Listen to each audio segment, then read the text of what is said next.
उड़ते हुए जहाज की पायलट वाली खिड़की बीच हवा में ही टूट गई और जिसके बाद जहाज चला रहे पायलट को हवा ने कैसे बाहर खींचा और इस पूरी घटना में क्या हुआ, आज मैं आपको सब कुछ बताने वाला हूँ। जरा सोच कर देखिए, 20,000 फुट की ऊंचाई पर उड़ते हुए प्लेन से बाहर देखना ऐसा लगता है जैसे हम बादलों में तैर रहे हों।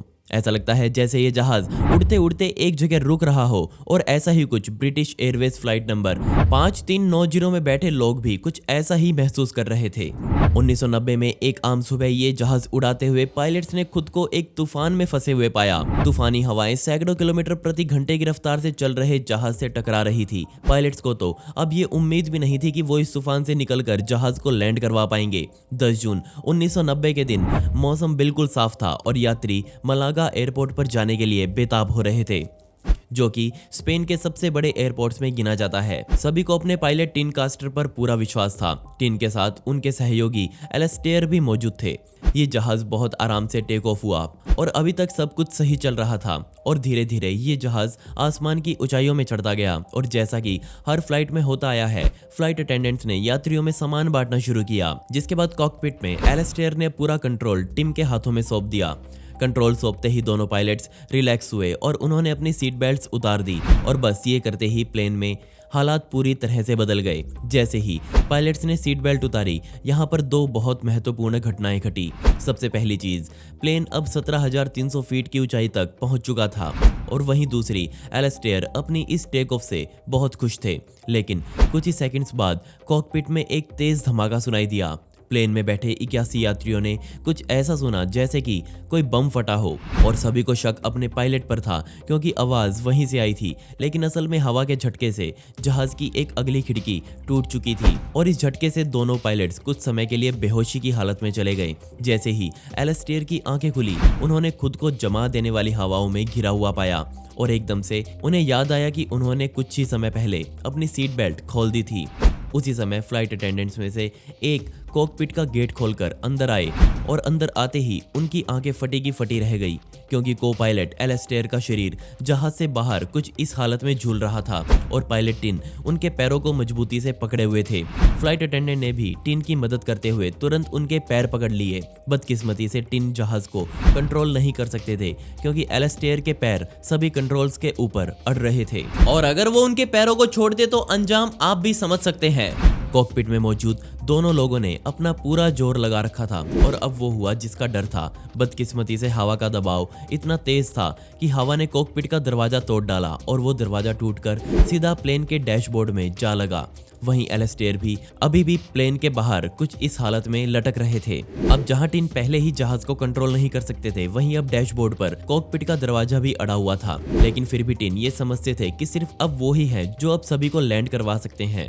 हवा ना सिर्फ वहां दबाव बना रही थी बल्कि उसकी आवाज इतनी तेज थी कि जो मदद टिन एटीसी से मांग रहे थे उन तक टिन की आवाज पहुंच ही नहीं रही थी। जिसके बाद टिन ने भी हार मान ली और खुद को भगवान भरोसे छोड़ दिया। लेकिन इसके बाद जो हुआ वो तो किसी ने सोचा भी नहीं था। डैशबोर्ड में एक तेज धमाका सभी को फिर से सुनाई दिया। अब जहां प्लेन ऑटो पायलट पर चल रहा था वो भी अब लड़खड़ाने लगा और अब आप सोच ही सकते हैं कि जहाज कैसे धरती की तरफ गिर रहा होगा। पूरे जहाज में बर्फीली हवाएं यात्रियों को भी इधर उधर फेंक रही थी। धीरे धीरे कर पैसेंजर्स भी उड़ उड़कर पायलट कैबिन में घुसने लगे। जिसके बाद टिन ने अपनी अंतिम उम्मीद जताई और वो किया जो वो कर सकते थे। उनके पास अभी भी कुछ एक कंट्रोल्स थे जिन पर उनकी पहुंच अभी भी थी। वो लगातार जहाज को नियंत्रित करने में लगे हुए थे। वहीं फ्लाइट अटेंडेंट कॉकपिट के द्वार पर अड़कर लोगों को अंदर जाने से मना कर रहे थे। ये हादसा पिछले 2 मिनटों से चल रहा था। किस्मत से टिन को जरूरी कंट्रोल्स मिल गए और टिन को अब पता था कि वो अब प्लेन को ज्यादा ऊंचाई पर उड़ा नहीं सकते क्योंकि एक तो ऊपर तापमान बहुत कम था और दूसरा एलेस्टेयर अभी भी जहाज से बाहर लटक रहे थे। बदकिस्मती से जहाज में अब ऑक्सीजन की मात्रा बहुत कम होने लगी और टिन ने खुद ऑक्सीजन की कमी महसूस की, जिसके बाद उन्होंने जहाज को मिनिमम ऊंचाई पर रखा।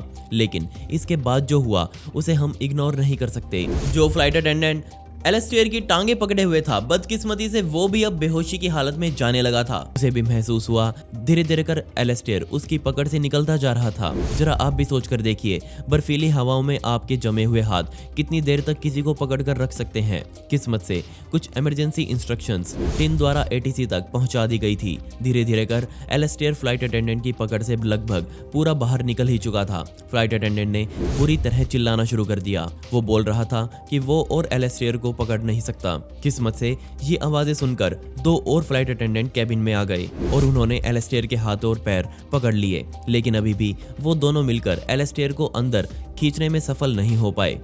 वो एलेस्टेयर के शरीर को पकड़े तो हुए थे और सभी को अभी भी यही लग रहा था कि एलेस्टेयर तो बहुत पहले ही मर चुके होंगे।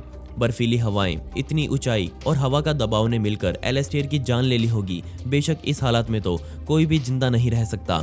टिन ने सभी को ये क्लियर कर दिया कि वो किसी भी हालत में एलेस्टेयर का शरीर नहीं छोड़ें, क्योंकि यहाँ पर उनके मन में 2 बातें चल रही थी। पहली बात, उनको लग रहा था कि शायद एलेस्टेयर अभी भी जिंदा हैं। वहीं दूसरी बात ये थी कि अगर उनके शरीर को ऐसे छोड़ दिया गया तो उनका शरीर जहाज से टक्कर खाकर जहाज को और नुकसान पहुंचा सकता है, या फिर वो जहाज के इंजनों में भी फंसकर उन्हें जाम कर सकता है।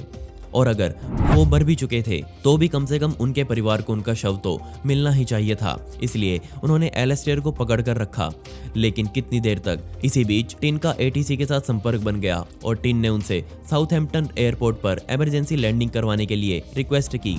8:55 पर जब इस घटना को शुरू हुए 22 मिनटों का समय बीत चुका था, तब पायलट टिन को लैंडिंग के लिए रनवे दिखाई दिया। बहुत ध्यान से टिन ने इस जहाज को लैंड करवाया। किस्मत से सभी 81 यात्री, फ्लाइट अटेंडेंट्स और टिन सुरक्षित रूप से लैंड हो गए। अब यहाँ पर 2 बड़े सवाल उठे।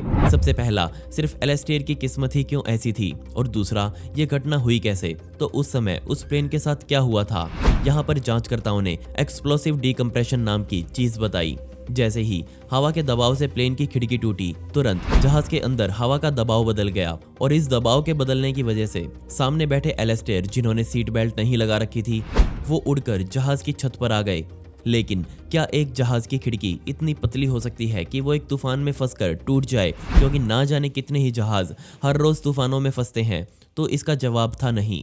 जहाज़ों की खिड़की ऐसे तूफानों को आराम से झेल सकती है, लेकिन उस समय इस जहाज की खिड़कियां 22 घंटे पहले ही बदली गई थी और जो स्क्रूज उस खिड़की में लगाए गए थे वो बहुत ज़्यादा छोटे थे, जो कि हवा का दबाव सहन नहीं कर पाए और वहां से उखड़ गए। जिसके बाद इस घटना के पीछे वर्कशॉप शिफ्ट मैनेजर को जिम्मेदार ठहराया गया। एयरपोर्ट पर काम करने वाले इस मैनेजर पर केस चलाए गए। लेकिन आखिर एलेस्टेयर के साथ क्या हुआ? तो जैसे ही उन्होंने साउथहैम्पटन एयरपोर्ट पर लैंड किया, तो जिसे अभी तक हम मरा हुआ मान रहे थे, वो असल में फ्रोस्ट बाइट का शिकार हो चुके थे। ये हालत भी एक तरीके से मरे समान ही होती है, जिसमें इंसान का शरीर लगभग पूरी तरह से काम करना बंद कर देता है। इस हादसे में एलेस्टेयर की हड्डियां टूटी और यहाँ ये बात अच्छी रही कि टिन के कहने पर क्रू मेंबर्स ने एलेस्टेयर को छोड़ा नहीं, जिसके बाद टिन के साथ साथ सभी क्रू मेंबर्स को सम्मानित किया गया। यहाँ तक कि कई मेंबर्स को तो क्वींस वैल्यूएबल सर्विस मेंबर का खिताब दिया गया। टिन को उनकी बहादुरी के लिए पोलैरिस अवार्ड से सम्मानित किया गया। आज भी टिन और एलेस्टेयर साथ में कई फ्लाइट्स उड़ाते हैं। वहीं आज भी वो इस हादसे को याद करके खुद को बहुत किस्मत वाला मानते हैं। लेकिन हर बार जहाज इस तरह से सही सलामत नहीं बच पाते। सभी ब्रांड्स के ओरिजिनल शूज एक ही पेज पर, तो डिस्क्रिप्शन में दिए गए लिंक पर क्लिक करके उनके इंस्टाग्राम पेज पर जाएं। मिस्टीरियस दुनिया कूपन कोड यूज करें, आपको 100 रुपीज तक का डिस्काउंट तुरंत मिल जाएगा। खैर, पिछली वीडियो का शाउट आउट जाता है रोहित को, जिन्होंने बहुत ही प्यारा कमेंट किया था। दोस्तों, आपको ये सच्ची कहानी कैसी लगी मुझे नीचे कमेंट सेक्शन में जरूर बताइएगा, और इस वीडियो का पार्ट 2 चाहिए हो तो कमेंट्स में पार्ट 2 जरूर लिख दें। ऐसी ही इंटरेस्टिंग वीडियोस देखने के लिए मिस्टीरियस दुनिया को भी सब्सक्राइब कर दें। मिलते हैं अगली वीडियो में। ये वीडियो देखने के लिए धन्यवाद।